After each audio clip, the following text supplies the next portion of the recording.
من الشیطان الرجیم بسم اللہ الرحمن الرحیم والجواب على هذا النقض ما ذکرہ صاحب الکفایہ من انحلال احد العلمین الاجمالیین بالآخر وفقا لقاعدۃ انحلال العلم الاجمالی الکبیر بالعلم الاجمالی الصغیر الی آخر۔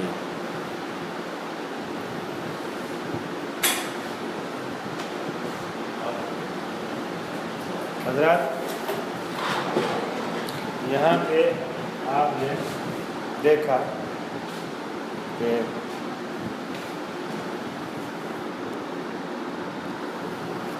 میں نے یہاں لکھا بورڈ پر، ٹھیک ہے کیا اخبار عام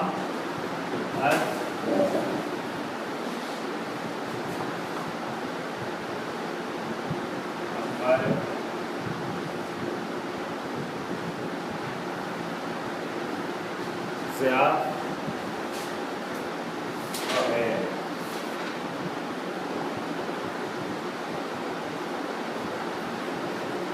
ٹھیک ہے، یہ کتنی ہے 1000 اخبار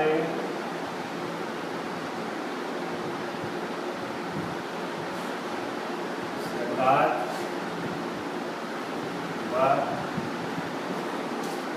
مثلا متواترات یقینیات کتنی ہے 500۔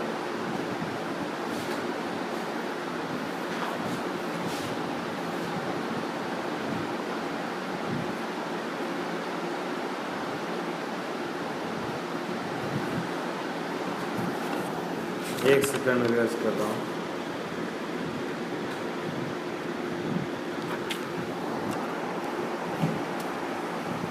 یہ غلط چیز ہو گئی، ٹھیک ہے،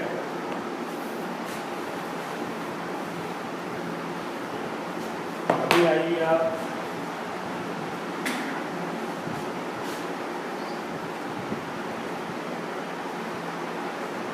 دس برتن،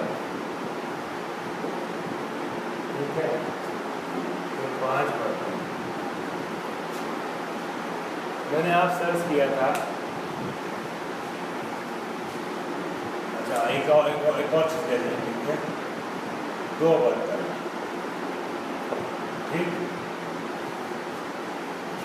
ایک بار آپ کو یہ معلوم ہوا کہ 2 برتن میں سے کوئی ایک نجس ہے، تو آپ کو یہاں پر ان دونوں کے نجاست کا کیا ہے علم ہے، مگر کون سا علم ہے؟ علم اجمالی، ٹھیک، علم اجمالی، 2 میں سے کوئی ایک۔ پھر بعد میں آپ کو پتہ چل گیا کہ برتن نمبر 1 جو ہے، برتن نمبر 1، برتن نمبر 2، برتن نمبر 1 پاک ہے، تو برتن نمبر 2 کیا ہوا؟ برتن نمبر 1 کے متعلق آپ کو علم تفصیلی ہو گیا، تب یہ علم اجمالی منحل ہو گیا، علم تفصیلی کی طرف، ٹھیک، اب وہ علم اجمالی نہیں رہ گیا۔ ایک مرتبہ ایسے ہوتا ہے کہ آپ کو پتا ہے کہ 10 برتن میں سے کتنا ہے؟ 2 نجس ہے، 10 برتن میں سے 2 نجس ہے، لیکن نہیں پتا کون سا نجس ہے۔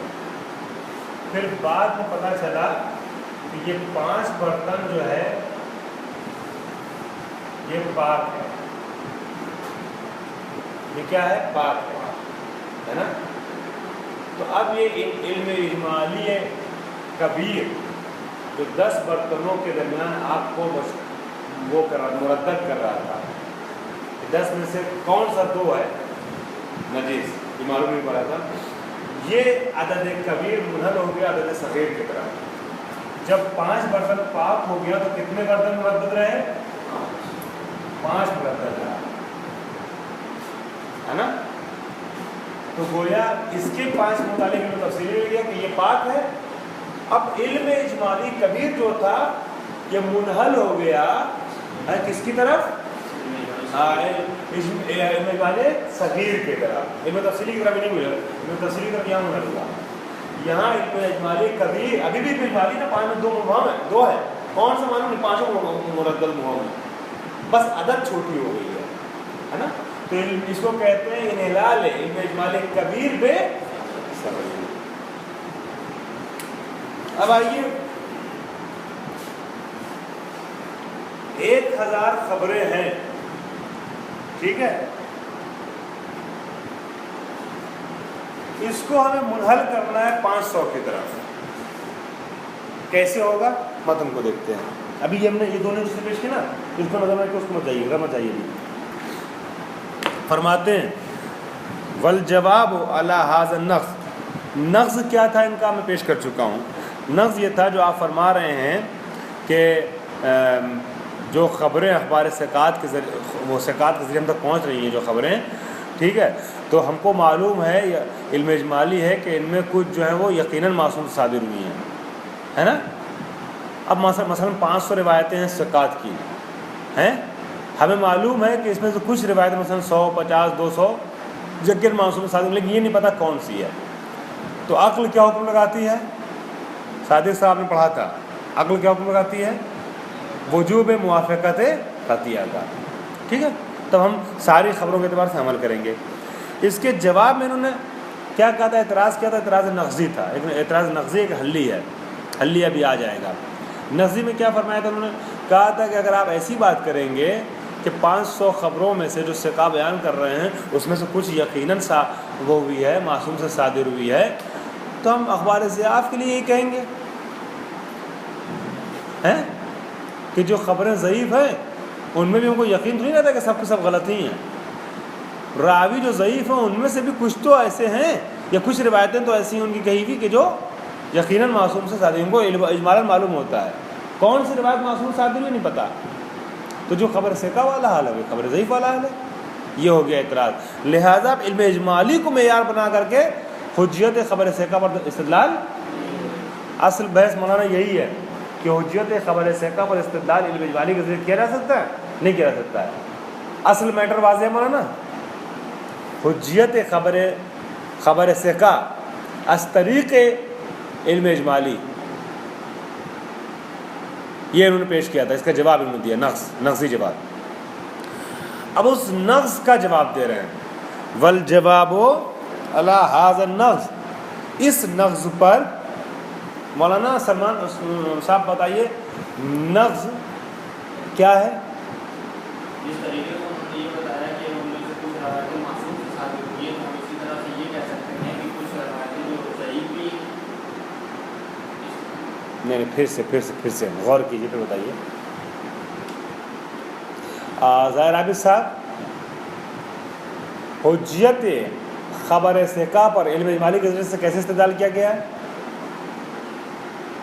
ہمیں اجمالی طور پہ معلوم ہو جاتا ہے کہ جو اتنی روایتیں ہیں اس میں سے بعض جو ہیں وہ معصوم سے صادر ہوئی ہیں, قطعاً معلوم صادر ہوئی ہیں, ٹھیک ہے.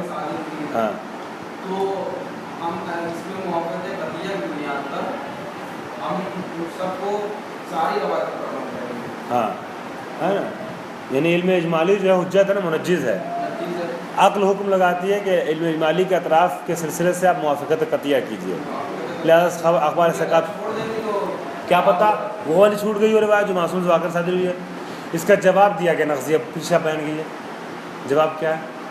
جواب بس یہی ہے کہ جس طریقے سے آپ یہ کہہ رہے ہیں کہ ساری کی ساری روایتیں پر ہم عمل کر لیں گے معصوم سے صادر ہوئی ہیں, ہو سکتا ہے کہ ہم جو عمل کر رہے ہیں وہ ضعیف بھی روایتیں ہیں, جس پر ہم عمل کر رہے ہیں ہو سکتا ہے وہی روایتیں ضعیف. نہ یہ نہیں کہہ رہے. جس طریقے سے ثقہ پر کر رہے ہیں اسی طریقے سے ہم ضعیف روایتوں کو. ہاں, اس کو اور واضح کی رضا صاحب, یہ نقص کو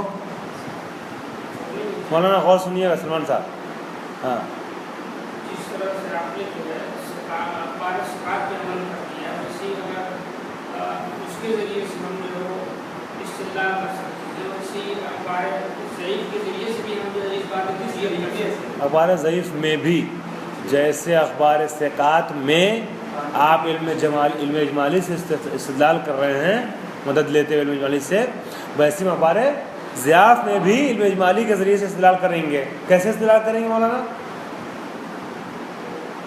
کیا کہیں گے ہم؟ اخبار ثقات انہوں نے کیا کہا کہ 500 خبریں ہیں مثلا، تو اس میں سے ہم اجمالاً جانتے ہیں کہ 200 150 کچھ جو معصوم ضرور صادر ہوئی ہے۔ اسی طریقے سے اخبار ضعاف میں بھی مثلا 500 یا 1000 یا جتنی بھی خبریں ہیں ضعیف، ہم اجمالاً جانتے ہیں کہ اس میں سے کچھ معصوم سے ضرور صادر ہوئی ہے۔ یہ ہے مولانا، ٹھیک۔ اس کا جواب دے رہے ہیں، والجواب علی ھذا النغز۔ جواب نغزی میں کیا ہوتا ہے نا، آپ ہی کی بات کو سے استفادہ کرتے ہیں، آپ کے جیسا آپ کا استدلال ہے ویسا ہی استدلال کرتے ہیں اسی روش سے، مگر آپ کے خلاف۔ والجواب علی ھذا النغز، اس نغز پر یعنی اس جواب اور اعتراض نغزی پر جواب اس طریقے سے دے رہے ہیں، ما ذکر صاحب الکفایہ، جسے صاحب کفایہ نے ذکر کیا، خند خراسانی صاحب نے ذکر کیا، کیا من انحلال احد العلمین الاجمالیین بالآخر، کہ علم اجمالی جو دو ہے نا، ایک اخبار ثقات کے متعلق ہے، ایک ضعاف، علم اجمالی دو علم اجمالی ہے، ان میں سے ایک کو منحل کر رہے ہیں دوسری کی طرف، ایک علم اجمالی کبیر ہے، ایک صغیر ابھی آ رہا ہے، گھبرائیے نہیں، دو علم اجمالی یہاں پر آ رہے ہیں، ایک علم اجمالی کو دوسرے علم اجمالی کی طرف منحل کر رہے ہیں۔ یہ کبیر اور صغیر میں یہ 5 اور 10 والی مثال رکھیے گا دماغ میں، 5 اور 10 برتن والی، ٹھیک ہے، دو علم اجمالی ان میں سے ایک کو ہم دوسرے پر منحل کر رہے ہیں، وفقاً لقاعدۃ انحلال العلم اجمالی الکبیر بالعلم الاجمالی صغیر، اس قاعدے کی موافقت کرتے ہوئے کہ جس قاعدے کے تحت علم اجمالی کبیر کو منحل کیا جاتا ہے صغیر کی طرف، جیسا کہ حلقہ سابقہ میں گزر چکا ہے۔ اذ یوجد لدینا علمان اجمالیان، اب وہ علم اجمالی کون سے ہیں جو ہمارے یہاں پائے جائے، ہمارے سامنے ہیں دو علم اجمالی، انہوں نے کہا نا آخوند خراسانی کا جواب کیا ہے، ہم آپ کے نغز کا جواب دیں گے اس طریقے سے کہ دو علم اجمالی ان میں سے ایک کو منحل کرے گا دوسری کی طرف، تو وہ دو علم اجمالی ہیں کون سے جنہیں منحل کرنا ہے؟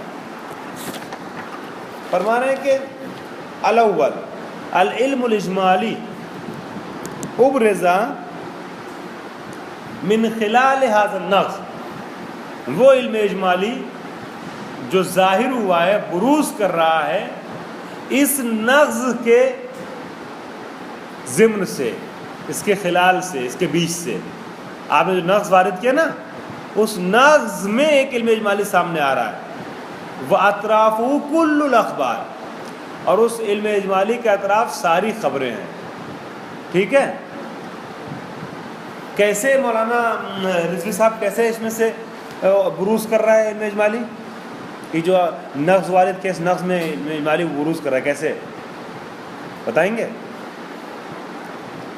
آپ بتائیں گے؟ یہی بتایا کہ ساری خبریں جو ہیں انہوں نے سرکار کو اس کے مسئلہ کا نظر جواب دیا، اخبار ضعاف کے سلسلے میں، اس میں ساری اخبار کے سلسلے میں ہم کو یہ معلوم ہے کہ اس میں سے کچھ نہ کچھ جو ہے معصوم کی طرف سے صادر ہوئی، تو دو طرف ہو گئے، کیونکہ معصوم کی طرف سے صادر ہونا، دوسری طرف یہ کہ نہ تو علمی اجمالی، ہاں، یعنی اخبار جو ہیں وہ 1000 ہیں، کچھ وہ ہیں جو صحیح ہیں، کچھ جو ہیں جو صادر معصوم ہیں، اور کچھ وہ ہیں جو صادر معصوم نہیں ہیں، تو ساری خبروں کو ملائیں گے، سب دیکھیں گے تو اس میں دو طرف بنیں گے، کچھ صادر ہونے والے مخطوط صدور، کچھ غیر مخطوط صدور۔ مخطوط صدور نہ کہیں، مخطوط صدور اس معنی میں کہ ہم اجمالاً جانتے ہیں، اجمالاً علم رکھتے ہیں کہ کچھ صادر ہوئی معصوم کی طرف سے، ٹھیک ہے۔ تو مولانا یہ علم اجمالی ابھر کے کہاں سے آیا؟ اس نغز سے نکل رہا ہے۔ نغز کیا تھا کہ جیسے آپ اخبار ثقات میں کہہ رہے ہیں اس میں کچھ یقیناً معصوم صادر ہوئی، لہٰذا ساری خبروں پہ عمل کریں گے ہم، ویسے ہی اخبار ضعاف میں کہیں گے کہ اخبار ضعاف مثلا 500 یا 1000 ہیں، ان اخبار ضعاف میں کچھ یقیناً معصوم کی طرف صادر ہوئی ہیں، معلوم الصدور ہیں، تو دو طرف ہو گئے علم اجمالی یہاں نا، ایک وہ کہ جو معلوم الصدور ہیں اور ایک وہ جو معلوم الصدور نہیں ہیں، تو علم اجمالی آ گیا، ٹھیک ہے۔ یہاں جو ہے لکھیے گا 1000 خبریں، الاول جو ہے نا، الاول العلم الذی ابرزا، 1000 خبریں عام از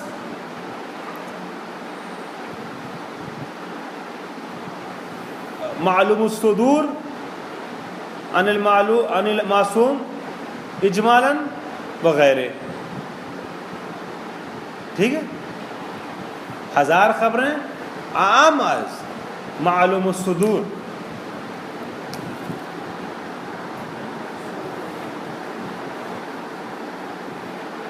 معلوم الصدور من المعصوم وغیرہ. ٹھیک ہے، تو فرمان پھر میں ترجمہ کر رہا ہوں. العلم الذی، 2 علم ہیں یہاں پر، 2 علم اجمالی ہے. پہلا علم اجمالی اخبار ضیاف کے متعلق ہے، دوسرا علم اجمالی آگے آئے گا اخبار ثقات کے متعلق ہے. العلم الذی ابرز من خلال هذا النقص، وہ علم کے جو ظاہر ہوا ہے، ابھر کے سامنے آیا ہے اس نقص کے ضمن سے. واطرافہ کل الاخبار، اس کے اطراف کیا ہیں؟ تمام خبریں ہیں. کیا ہیں؟ تمام خبریں ہیں. یعنی جتنی بھی خبریں سب کے اوپر عمل کرنا ہے، اس میں چاہے وہ ضعیف ہو چاہے ضعیف نہ ہو، جتنی بھی خبریں ہیں سب پر عمل کرنا ہے. ہو گیا؟ مولانا آپ کا میسج آیا ہے، یہ کٹا تو نہیں ہوگا؟ ریکارڈنگ ختم نہیں ہوئی؟ والثانی، علم اجمالی کا دوسرا طرف کیا مولانا؟ العلم المستدل بہی و اطرافہ اخبار الثقات، وہ علم اجمالی کہ جس کے ذریعے سے استدلال کیا جا رہا ہے. مولانا کاہے پر استدلال کیا جا رہا ہے؟ احسان احسان، المستدل بہی علی حجت خبر الثقات، جس کے ذریعے سے استدلال کیا جا رہا ہے حجت خبر ثقات کے اوپر. یعنی 500 اخبار ثقات ہیں جن میں سے کچھ قطعاً معصوم سے صادر ہوئی ہیں. ٹھیک، وہ اطراف و اخبار ثقات، اس کے اطراف کیا ہیں؟ صرف اور صرف اخبار ثقات ہیں. اوپر والے میں کل الاخبار، ٹھیک، اس میں ثقات، صرف ثقات. تب اگر وہ 1000 خبریں تھیں کل الاخبار، تو یہ کتنی ہوئی؟ 500 ہوگی. مثلا 500 ہوگی. اب آپ نے دیکھا کل الاخبار نقض میں اخبار ضیاف کے اوپر کے ذریعے سے استدلال ہو رہا تھا. اخبار ضیاف میں سب کچھ تھی، عام از صحیح و غیر صحیح، ہے نا. اخبار ثقات میں صرف جو ہے مثلا وہ خبریں ہیں کہ جو کیا ہیں؟ ثقہ ہیں، مگر اس میں کچھ معصوم سے صادر ہوئی ہیں اور کچھ معصوم صادر نہیں ہوئی ہیں. والثانی العلم المستدل بہی و اطراف و اخبار الثقات، اس کے اطراف جو اخبار ثقات ہیں. والانحلال علم الاجمالی بعلم الاجمالی ثانی، اب اگر آپ منحل کرنا چاہتے ہیں علم اجمالی اول کو علم اجمالی ثانی کی طرف، وفقاً للقاعدۃ التی اشرنا الیہا. اچھا، ہماری مثال میں علم اجمالی، 2 علم اجمالی ہوئے نا، کبیر و صغیر، ایک اول ایک ثانی ہے. تو ہماری مثال میں علم اجمالی کبیر یا اول کون ہے؟ علم اجمالی صغیر و ثانی کون ہے؟ ہاں، صغیر اور ثانی کون ہے؟ جی، 1000 والا اور اخبار ضیاف والا جو ہے وہ کبیر ہو جائے گا یا اول کہلائے گا، اور 500 والا یا ثقات والا جو ہے وہ ضعیف کہلائے، وہ کیا نام ہے، صغیر اور ثانی کہلائے گا. کہہ رہے ہیں والانحلال علم الاجمالی بعلم الاجمالی ثانی، اگر علم اجمالی اول کو آپ منحل کرنا چاہ رہے ہیں ثانی کی طرف، یا کبیر کو منحل کرنا چاہ رہے ہیں صغیر کی طرف، وفقاً للقاعدۃ التی اشرنا الیہا، اس قاعدے کے تحت جس پر ہم نے اشارہ کیا ہے، کما تقدمہ فی محلہ، جیسا کہ اپنی جگہوں پر گزر چکی ہے بات. شرطان، اس کے لیے کتنی شرطیں؟ 2 شرطیں ہیں. ایک کما تقدمہ جو ہے بریکٹ میں ہے. تو علم اجمالی اولا کو علم اجمالی ثانی کی طرف منحل کرنے کے لیے 2 شرطیں ہیں.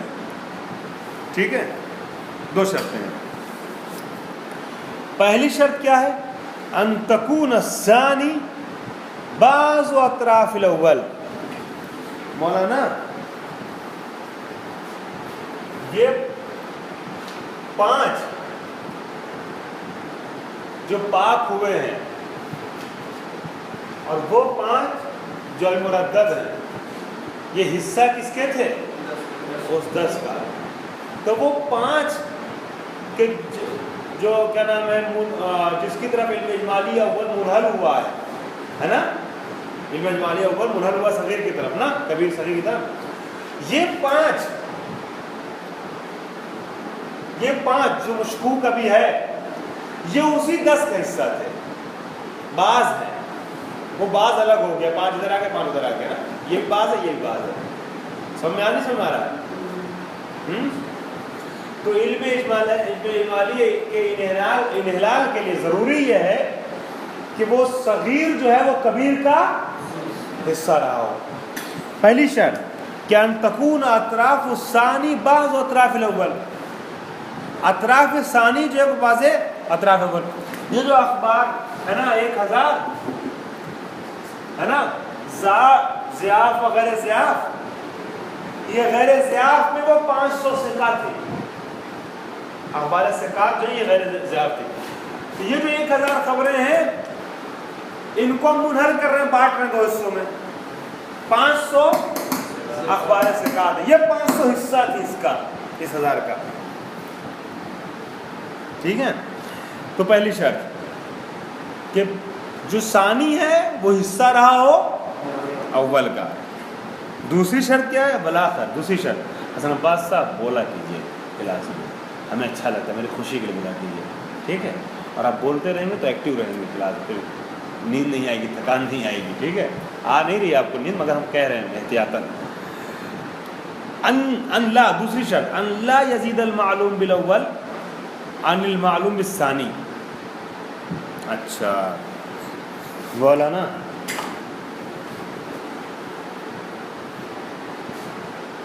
یہاں آپ کو 10 برتن میں 2 کی نجاست کا علم تھا، ٹھیک ہے؟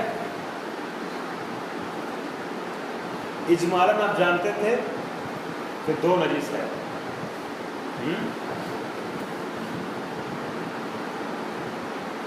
ظرف نمبر 1 2 3 4 5 6 7 8 9 10 2 نجس ہے.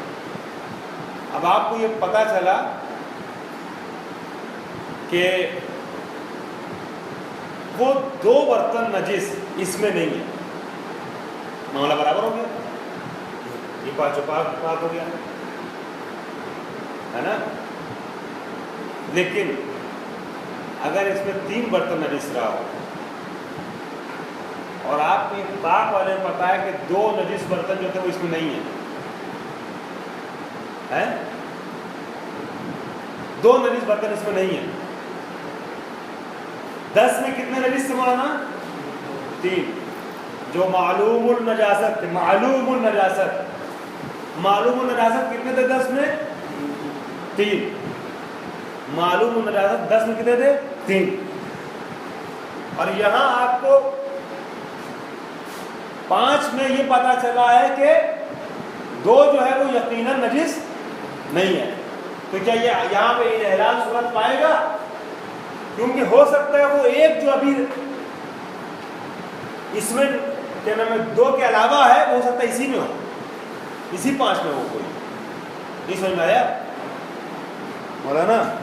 دیکھیے 10 برتن ہیں، 10 میں آپ کو اگر پتا ہے کہ 2 نجس ہیں ہے نا، اور یہ پتا چل جائے کہ اس 5 میں 2 والے نجس نہیں ہیں، تو پورا کا پورا پاک ہو. لیکن اگر اس 10 میں 3 نجس ہیں اور آپ کو پتا چلے 2 نجس اس میں نہیں ہے، تو کیا پورا کا پورا پاک ہوگا؟ کیونکہ ایک جو باقی ہو سکتا ہے اسی 5 میں ہو، ہے نا.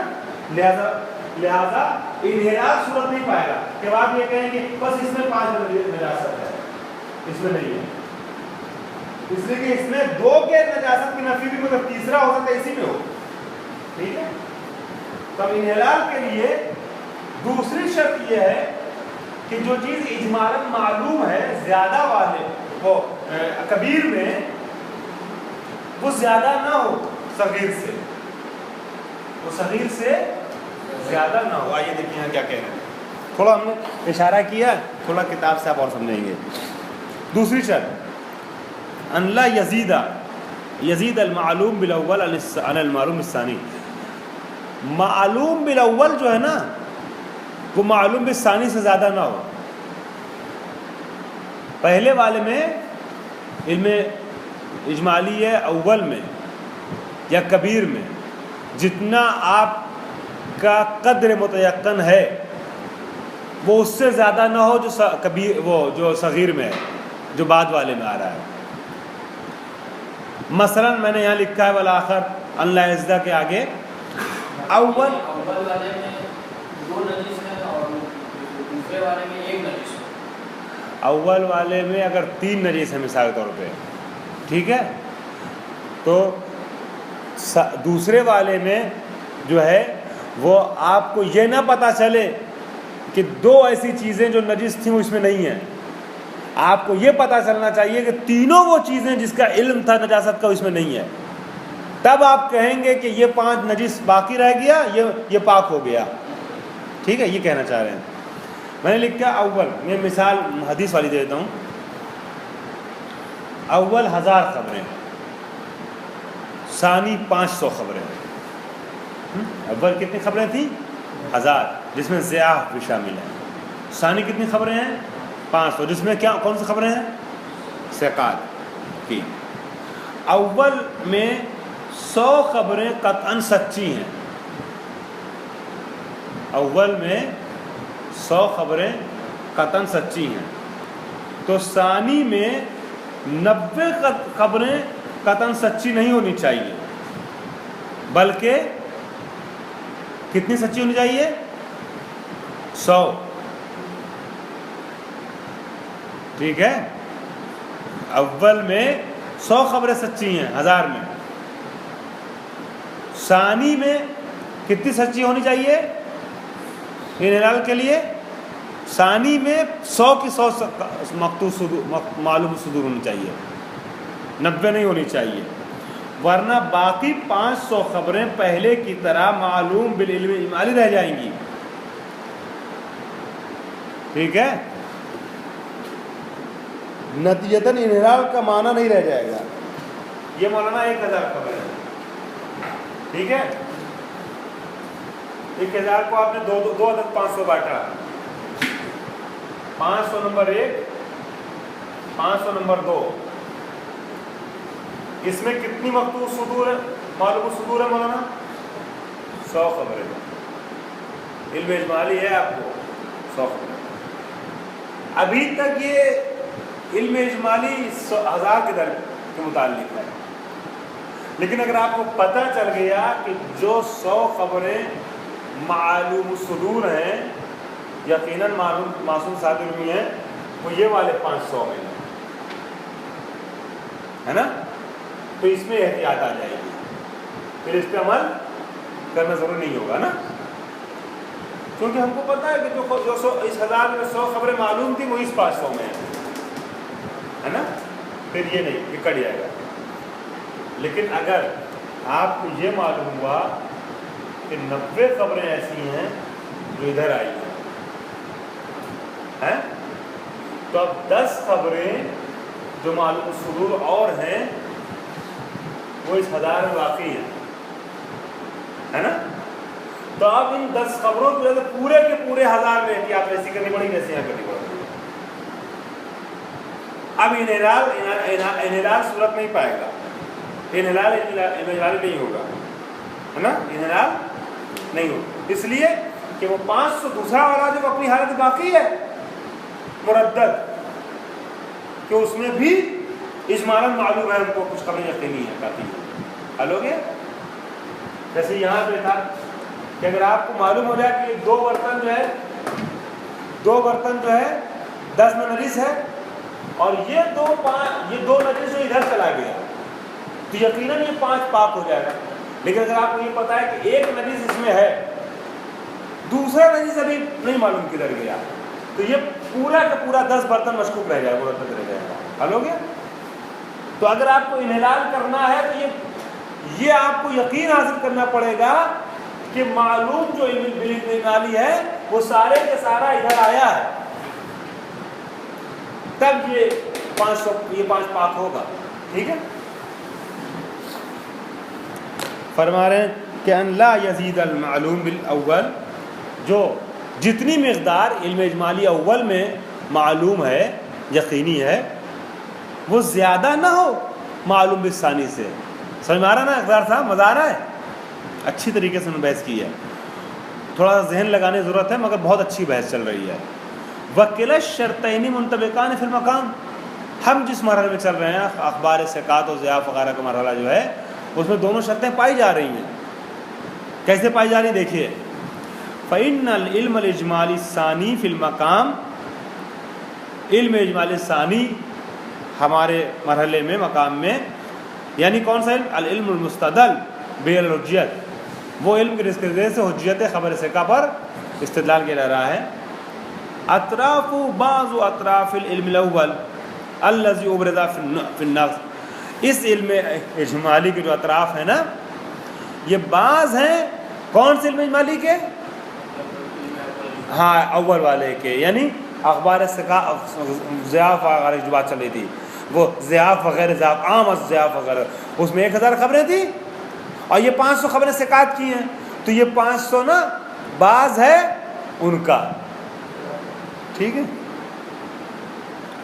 والمعلوم فی الاول، اور معلوم فی الاول جو ہے لا یزید علی المعلوم فیہ فیہ فی الثانی، فیہ فی الثانی، اور پہلے والے میں جتنا معلوم ہے قطعاً معلوم معصوم صادر ہوا ہے وہ دوسرے والے میں معلوم ہے. ٹھیک ہے. جتنا مثلا ہم جان رہے ہیں کہ 500 خبریں ثقہ جو ہے نا، اس میں سے جو ہے وہ یہ جو 500 اخبار ثقہ کا مجموعہ ہے، اس میں سے 200 خبریں جو ہے یقیناً معصوم صادر ہوئی ہیں. 1000 کا مجموعہ جو ہے اس میں بھی اتنی خبریں معلوم ہیں کہ معصوم صادر ہوئی ہیں. یعنی پتہ نہیں نا کتنی نہ اس میں معلوم ہے کتنی، نہ اس میں معلوم ہے کتنی. ٹھیک ہے. تو یعنی جو معلوم، بس اتنا معلوم ہے کہ معصوم سے کچھ خبریں صادر ہوئی ہیں. یہ نہیں معلوم ہے کہ اس 1000 میں جو ہے وہ 300 خبریں معصوم سے صادر شدہ ہیں اور اس 500 میں 200 خبریں معصوم صادر شدہ ہیں، یہ نہیں پتہ ہے. ٹھیک ہے. فَيَنْحَلُّ الْأَوَّلُ بِالثَّانِي، پس پہلا والا جو ہے وہ منحل ہو رہا ہے ثانی کی طرف، وفقاً للقاعدہ المذکور، ہے نا، قاعدہ انحلال علم اجمالی کبیر الصغیر کے قانون کی رعایت کرتے ہوئے. ٹھیک. الثانی، دوسرا جواب، یہ جو میں نے سمجھایا ہے آپ لوگوں کے اکثریت کے چہرے سے ظاہر تھا کہ آپ لوگوں کے ذہن میں بیٹھ گئی، بات اتر گئی ہے. مباحثہ کرنے سے پہلے ایک بار میں پھر تاکید کروں گا، ایک بار آپ لوگ خود سے بستر پہ لیٹ کر کے اس عبارت کو پورا پڑھ ڈالیے گا. جب پڑھ ڈالیے گا خود سے اکیلے میں تو مباحثے میں آپ کو اچھا لگے گا.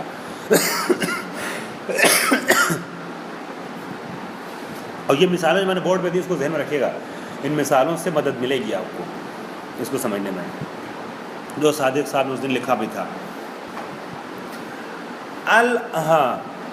الثانی جواب حلیون، یہ تو جواب نقضی تھا کہ جس کے اوپر جواب دیا آخوند خراسانی کی مدد سے شہید صدر نے. اب جواب حلی چل رہا ہے.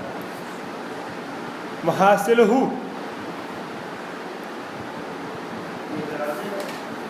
ہے اعتراض ہے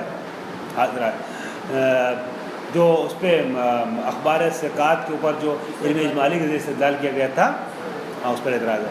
میں ایک چیز دوسری کہنا چاہ رہا تھا.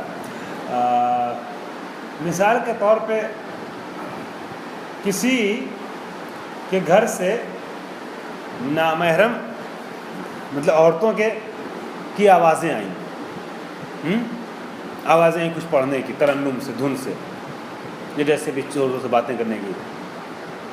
اب ایک نے اعتراض کیا کہ آپ کے گھر سے جو ہے وہ گانے کی مطلب وہ عورتوں کے ترنم میں پڑھنے کی آوازیں آتی ہیں، یہ اچھا نہیں ہے، مسلمانوں میں اللہ ہے، فلانا ڈھماکہ ہے، ہم لوگ کانوں سے ٹکراتی ہیں آواز. اس کا 2 جواب ہے. ٹھیک ہے.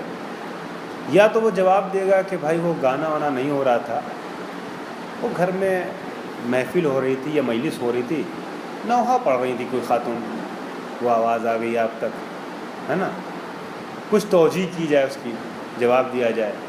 ٹھیک ہے.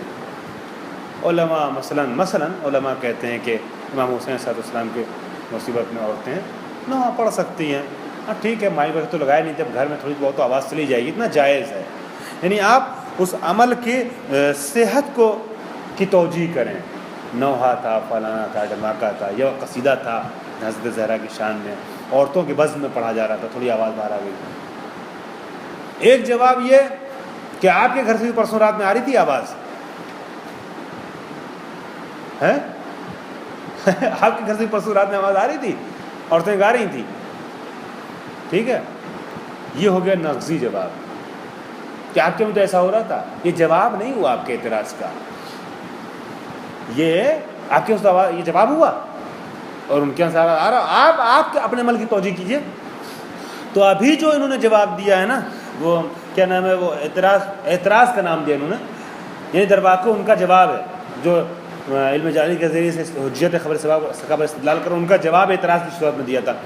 وہ نقضی تھا ابھی تک کہ اگر آپ کہیں گے اخبار ثقافت کے لیے تو ہم کہیں گے اخبار ضیاف کے لیے، وہی بات. لیکن اب جو جواب آ رہا ہے وہ والا آ رہا ہے کہ بھائی اس میں امام حسین کی مجلس تھی، نوحہ ہو رہا تھا، عورتوں کی بزم تھی، علماء جائز مانتے ہیں، فلاں ہے، دھماکہ ہے. اب یہ حلی جواب چل رہا ہے جو دو طریقے سے آئے گا. پہلا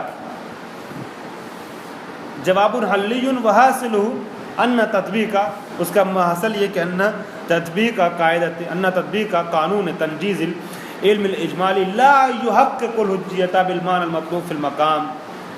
معنی المطلوب کے اوپر آپ لکھیے معذریت اور منجزیت.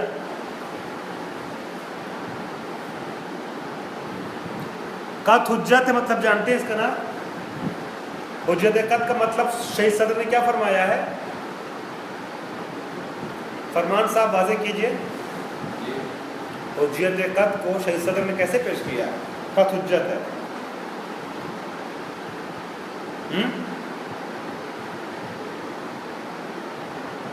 پڑھ چکے ہیں، امتحان دے چکے ہیں آپ لوگ. حجت قط کو شہید صدر نے، حجت قط کا کیا مطلب ہوتا ہے؟ قط حجت اس کا کیا مطلب ہے؟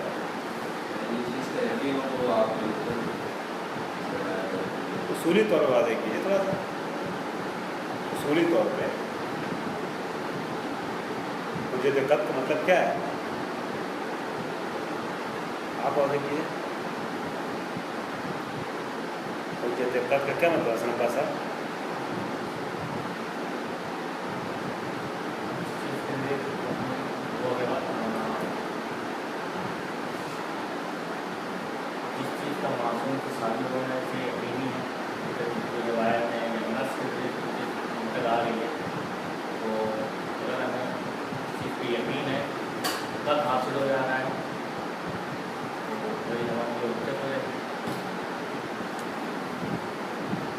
ابھی آپ لوگوں نے اصطلاحی طور پر نہیں پیش کیا.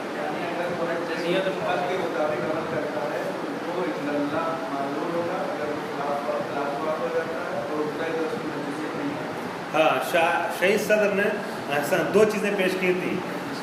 حجیت مشتمل ہے دو چیزوں پر، ایک منجزیت، ایک معذریت. منجزیت من جانب الشارع ہے، معذریت من جانب المکلف ہے.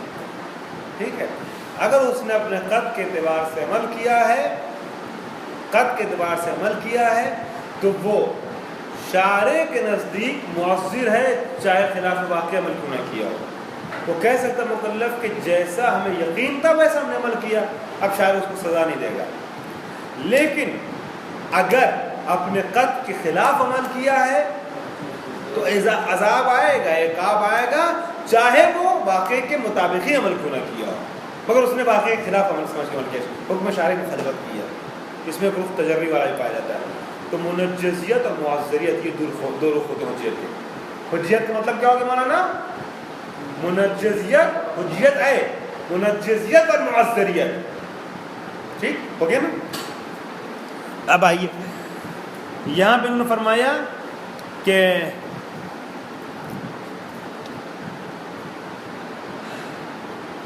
وحاصلہ، جواب حلی کا محاصل کیا ہے کہ ان تطبیق کا قانون تنجیز العلم اجمالی، علم اجمالی کی تنجیز کا جو قانون ہے، لا یحقق الحجیت. آپ نے کہا نا علم اجمالی منجز ہے، یہ حجیت کو محقق نہیں ہو. اور اس علم اجمالی کے ذریعے سے آپ خبر ثقہ کی حجیت کو پیش کرنا چاہ رہے ہیں، ہے نا.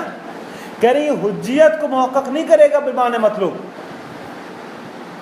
حجیت بمعنی مطلوب یعنی جو اپنے اندر ہاں منجزیت اور معذریت دونوں رکھتی ہو، ہے نا، جو وہاں کہا گیا تھا بقول آپ کے، وہ حجیت کی جو منجزیت اور معذریت دونوں رکھتی ہے، یہی معنی ہے مطلوب ہے حجیت کا، ہے نا.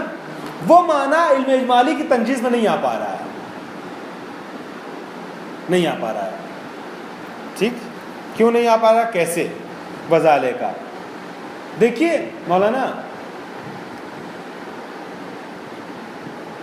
حجیت کا مطلب یہ ہو گیا کہ جہاں پر آپ کو تکلیف کا یقین ہے وہاں آپ چھوڑ دیں گے، ترخیص ملے گی آپ کو، اور عند اللہ معذور ہو جائیں گے. اور جہاں پر آپ کو تکلیف کا یقین ہے، مطلب جہاں عدم تکلیف کا یقین تھا وہاں معذور ہو گئے، چھوڑ دیں گے تکلیف کو، ترخیص. جہاں تکلیف کا یقین ہے آپ کو وہاں اب انجام دینا ہے، اب الزام آئے گا، اب الزام آئے گا. اب اگر آپ نے انجام نہیں دیا تو وہاں سے تنجز آئے گا، عقاب آئے گا. تو گویا اس میں ترخیص اور الزام دونوں آ رہا ہے. حجیت کا مطلب یہ ہو گیا کہ ترخیص اور الزام دونوں چیز وہاں پائی جا رہی ہے. علم اجمالی کو جو کہا گیا منجز ہے وہ کس معنی میں؟ آپ کو شک ہے کہ یہ والا نجس ہے کہ یہ والا نجس ہے، ہیں؟ آپ کو شک ہے کہ یہ والا نجس ہے کہ یہ والا نجس ہے، تو اسباب احتیاط دونوں کو چھوڑنا ہے، دونوں کو چھوڑنا ہے. یہ ہے علم اجمالی کا تنجز. علم اجمالی میں احتیاط کا رخ پایا جاتا ہے، یعنی آپ کو دونوں اطراف کو انجام دینا ہے. دوسرے لفظوں میں علم اجمالی میں ترخیص نہیں ہوتی ہے، صرف تنجیز ہی تنجیز ہوتی ہے. علم اجمالی میں صرف تنجیز ہی تنجیز ہوتی ہے. ان دو کے بارے میں پتہ چلا احتیاط کرنا، دونوں پہ عمل کرنا. ان دونوں کے بارے میں پتہ چلا احتیاط کرنا ہے، دونوں پہ عمل کرنا. ان دونوں کے بارے میں پتہ چلا احتیاط کرنا ہے. تو علم اجمالی میں ترخیص، آپ سوچ ترخیص کب کہا جائے گا؟ جب کہا جائے کہ ان دو میں سے ایک نجس ہے، علم اجمالی کہتا ہے کہ دونوں چھوڑ دو. کیا یہ کہتا ہے علم اجمالی؟ کیا کہتا ہے؟ یہ تو برات کہتی ہے نا. علم اجمالی کیا کہتا ہے؟ علم اجمالی کا تقاضا کیا ہے؟ ابھی صادق رضوی صاحب نے اس نے پیش کیا. عقل یہ کہتی ہے کہ دونوں طرف کو انجام دیا رہتا ہے کہ موافقت قطعیہ ہو جائے، ہے بنا پر مسئلہ کے حق و طاعت، ہے نا. تو علم اجمالی ترخیص نہیں لاتا ہے، کیا لاتا ہے؟ صرف تنجیز لاتا ہے. اور حجیت کا مطلب کیا ہے؟ ہاں، منجزیت عند التکلیف اور الزام، معذریت عند الترخیص. ٹھیک ہے. تو آپ جس علم اجمالی کے ذریعے سے حجیت خبر ثقہ کو پیش کرنا چاہ رہے ہیں، حجیت خبر ثقہ کا مطلب کیا ہو گیا؟ جہاں پر آ کے ثقہ نے کہا کہ یہ تکلیف ہے وہاں تمہیں انجام دینا ہے، جہاں پہ کہا نہیں ہے وہاں چھوڑ دینا ہے نا. یہ مطلب ہوتا ہے نا حجیت. اور علم اجمالی کا مطلب کیا ہوگا؟ تنجیز، ہے نا، تنجیز. علم اجمالی میں ترخیص کا کوئی رخ نہیں پایا جاتا ہے. تو جس حجیت کو آپ ثابت کرنا چاہ رہے ہیں اس میں دونوں چیزیں ہونی چاہیے، معذریت بھی اور منجزیت بھی، جبکہ علم اجمالی میں صرف اور صرف منجزیت معذریت نہیں ہے. ابھی میں اگر ڈھنگ سے واضح نہیں کر پایا ہوں، تھوڑا واضح ہوا ہے تو پورا واضح انشاءاللہ ان کی اصل عبارت سے ہو جائے گا. ٹھیک ہے. فرما رہے ہیں کہ جواب حلی کیا ہے؟ اس کا محاصل اس طریقے سے ہم پیش کر سکتے ہیں کہ قانون تنجیز علم اجمالی کی تطبیق جو ہے، اگر اس کی تطبیق کریں تو حجیت بالمعنی المطلوب، یعنی معذریت منجزیت دونوں جس میں پائی جائے، وہ حجیت محقق نہیں ہو پا رہی ہے ہمارے مرحلے میں. اخبار ثقہ میں وہ حجیت محقق نہیں ہو پا رہی ہے. کیوں؟ کیسے؟ اولا ان هذا العلم یعنی علم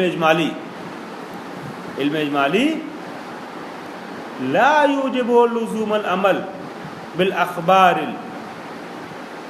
المتکفلۃ للاحکام الترخیصیہ. یہ علم اجمالی موجب نہیں بن رہا ہے اس بات کا کہ عمل کیا جائے، ضروری ہے عمل کرنا ان اخبار پر کہ جو متکفل ہیں، جو بیان کر رہی ہیں، جو کفیل ہیں، جو لیے ہوئے ہیں اپنے اندر احکام ترخیصیہ کو، ہے نا۔ یہ علم اجمالی اس بات کو نہیں پہنچا رہا ہے کہ احکام ترخیصیہ کو جو خبریں اپنے اندر لیے ہوئے ہیں اس پہ بھی عمل کرنا ضروری ہے۔ بھائی جس میں کہا گیا آپ کو چھوٹ ہے، آپ کو چھوٹ ہے، اس میں کیوں آ کے علم اجمالی کہے گا کہ حتماً اس کے اعتبار سے عمل کرو؟ پھر ترخیص کہاں رہ جائے گا؟ ترخیص نہیں رہ جائے گی نا۔ تو علم اجمالی جو ہے نا، ان ھذا العلم، یہ علم لا یوجب، یہ سبب نہیں بن رہا ہے، یوجب ہے یہ، یعنی سبب کے معنی میں، یہ موجب نہیں ہے، یہ سبب نہیں ہے۔ کس چیز کا سبب نہیں ہے؟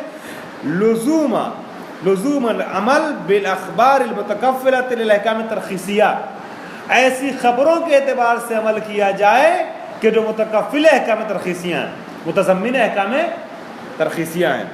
لأن العلم الاجمالی انما یکون منجزا و ملزما، اس لیے کہ علم اجمالی جو ہے نا وہ منجز ہے اور ملزم ہے، فی حالت کون علما اجمالیا بالتکلیف لا بالترخیص، اس صورت میں کہ جب وہ علم ہو تکلیف کے متعلق نہ کہ ترخیص کے متعلق، ٹھیک۔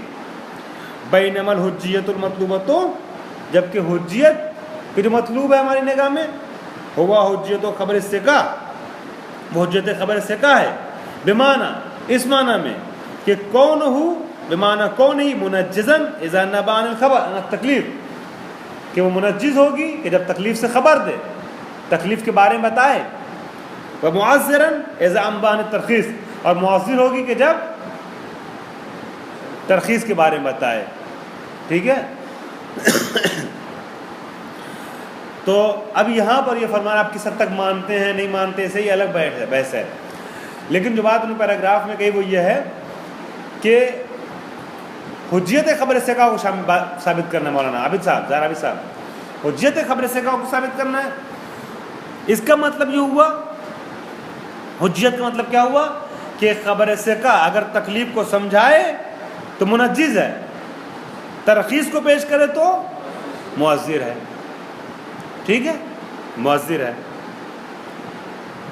اور آپ جس تنجز کی بات کر رہے ہیں، علم اجمالی کا تنجز، وہاں پہ صرف اور صرف منجزیت ہے، ترخیص اور معذریت کا رخ نہیں پایا جاتا ہے، ٹھیک ہے۔ میں عبارت ایک بار پھر پڑھ رہا ہوں، وَحَاصِلُهُ أَنَّ تَطْبِيقَ قانون تنجیز العلم الاجمالی لا يحقق الحجیت بالمعنى المطلوب فی المقام وذالک، یہ جو ہے اس کا جواب حلی جو ہے اس کا محاصل یہ ہوا کہ قانون تنجیز علم اجمالی کی تطبیق سے حجیت بمعنی مطلوب محقق نہیں ہو رہی ہے۔ ایسی حجیت خبر ثقہ کے لیے جو معذریت اور منجزیت دونوں کو اپنے اندر لیے وہ محقق نہیں ہو رہی ہے، ٹھیک ہے۔ کیوں؟ لأن هذا العلم لا يوجب لزوم العمل بالاخبار المتکفلۃ للاحکام الترخیصیہ، اس لیے کہ یہ علم اجمالی یہ موجب نہیں ہے اس بات کا کہ ضرورتاً اور بداہتاً اور لزوماً، بداہتاً نہ کہیں ضرورتاً اور لزوماً عمل کیا جائے ایسی خبروں پر کہ جو متکفل احکام ترخیصیہ ہیں۔ علم اجمالی ان خبروں پر عمل کرنے کو لازم نہیں قرار دے رہا ہے جس میں ترخیص کا رخ پایا جا رہا ہے، ٹھیک ہے۔ کیوں مولانا؟ اس لیے کہ علم اجمالی میں جو تنجز ہے، یہ تنجز خود جو ہے وہ تکلیف کو ثابت کر رہا ہے نہ کہ ترخیص کو۔ لأن العلم اجمالی انما یکون منجزا وملزما، کیونکہ علم اجمالی جو ہے وہ منجز ہے اور ملزم ہے، فی حالت کون علم اجمالیا بالتکلیف لا بالترخیص، اس صورت میں کہ جب علم ہو اس چیز کے متعلق کہ جہاں تکلیف پائی جاتی ہے نہ کہ ترخیص پائی جا رہی ہو، ٹھیک۔ بین عمل حجیت المطلوبہ، تو جبکہ حجیت مطلوبہ جو ہے وہ کیا ہے، ہیا حجیت و خبر الثقۃ، وہ حجیت کہ جس کی آپ کو درکار ہے، جس کو آپ ثابت کرنا چاہ رہے ہیں اخبار ثقات میں، وہ کیا ہے؟ وہ یہ ہے کہ خبر ثقہ حجت ہے کس معنی میں؟ اس معنی میں کہ وہ منجز ہے کہ جب تکلیف سے خبر دے، اور معذر ہے کہ جب ترخیص سے خبر دے۔ تو خود خبر ثقہ کی حجیت میں دو رخ ہوگا، ایک منجزیت کا اور ایک معذریت کا، ٹھیک ہے نا؟ ایک معذریت کا، ایک منجزیت کا۔ اب یہاں پر خبریں آئیں، یہ خبر ثقہ ہے، یہ دو چیز کو پہنچا رہی ہے،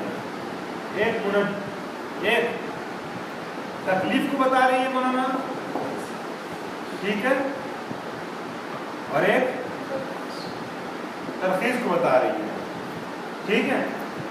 اور علم اجمالی کیا ہے؟ تنجیز کو سمجھاتی ہے، ٹھیک۔ تو علم اجمالی اگر ثابت بھی کرے گی حجت خبر واحد کو، تو کون سی اس میں سے کون سی چیز کو؟ پہلی والی صورت کو، ہے نا، تکلیف والی کو۔ اس لیے کہ علم اجمالی سے احتیاط بتاتی ہے، تنجیز آور ہے۔ تو کیا علم اجمالی کہے گی کہ جہاں پر ثقہ آ کر کے کسی تکلیف کے بارے میں تمہیں بتائے تو اس کے اعتبار سے تمہیں عمل کرنا ضروری ہے نا۔ جب ثقہ کسی تکلیف کے بارے میں تمہیں آگے بتائے تو اس کے اعتبار سے عمل کرنا ضروری ہے، ٹھیک ہے۔ یہ خبر ثقہ کی تنجیز سمجھ میں آ گئی، جو پہلا رخ ہے منجزیت والا، یہ سمجھ میں آ گیا۔ لیکن اس کا دوسرا رخ تو ہے کہ جب آ کر کے یہ کہے خبر ثقہ آ کے یہ کہے کہ فلاں عمل تمہارے لیے ضروری نہیں ہے، تو کیا اس کو بھی مانے ہم؟ ثقہ آ کر کے کہے کہ فلاں عمل تمہارے لیے کرنا ضروری نہیں ہے، اس کو بھی مانے ہم؟ اگر آپ کہتے ہیں نہیں مانے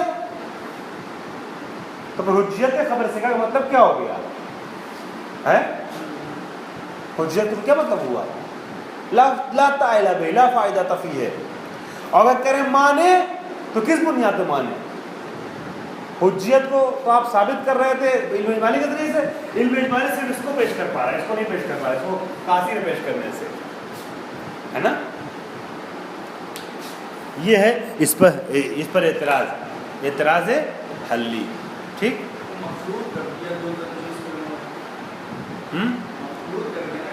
دونوں تنجیز کو ایک بتا دیا۔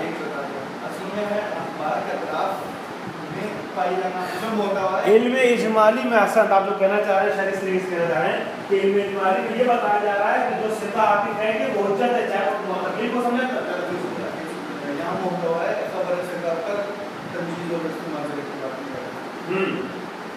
یہ بات ہے۔ وہ جو آپ کہہ رہا ہے وہ کیا نام ہے علم اجمالی کے ذریعے جو استدلال ہو رہا ہے وہ یہ کہا جا رہا ہے کہ خبر ثقہ حجت بس، اگر استحباب کو، اباحے کو، ترخیص کو سمجھا تب بھی تمہاری حجت ہے، اور اگر تکلیف کو سمجھا، حرمت کو، کیا نام ہے وجوب کو سمجھائے تب بھی تمہاری حجت ہے۔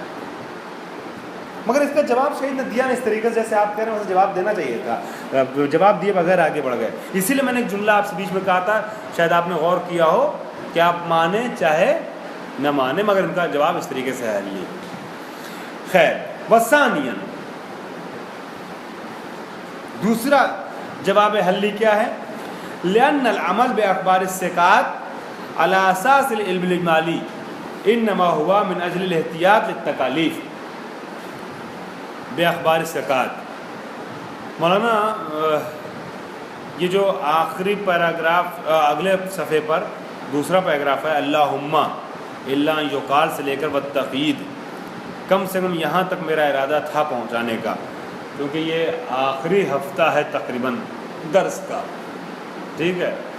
سنیچر کو پھر اگلے ہفتے درس خالی ہو پائے گا، اور دوشنبے کو تو ہم جا ہی رہے ہیں، اتوار کو کلاس نہیں، مگر ہم دیکھ رہے ہیں کہ درس چونکہ سنگین ہے تھوڑا سا، مجھے وہ اطمینان ہے کہ آپ لوگ ماشاءاللہ یہ والا درس ابھی تک سمجھ چکے ہیں، لیکن آگے بھی تھوڑا سا اتنا سنگین نہیں ہے، لیکن بہرحال سنگین ہے، تو جتنا ہضم ہو جائے اتنا ہی پیش کیا جائے، اسے روک دینا بہتر ہے۔ کیا خیال ہے؟